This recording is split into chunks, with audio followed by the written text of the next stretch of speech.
Concorso Dreher milioni a palate. Signore e signori, ecco a voi Mike Buongiorno.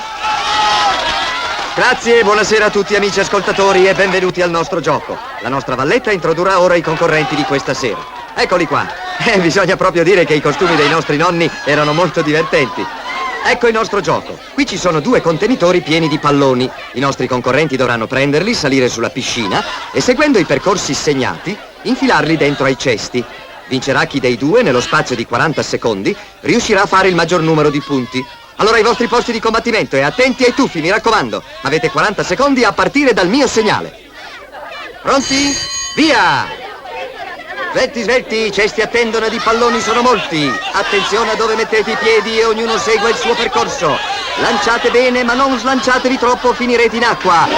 Cosa vi dicevo? I palloni sono nei contenitori, non sul fondo della piscina.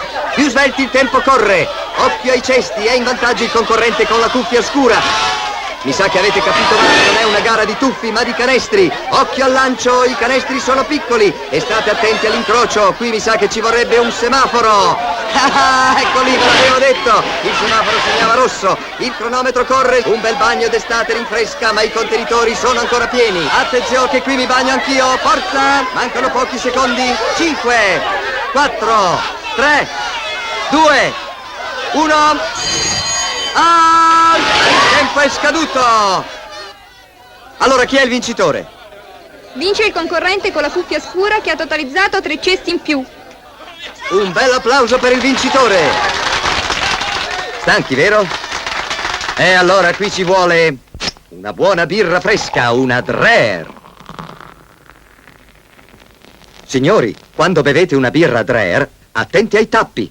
Possono farvi partecipare a un concorso grandioso mai visto. Il concorso che ha già fatto 3 multimilionari. Approfittatene. Anche voi potrete vincere milioni a palate fino a 10 milioni.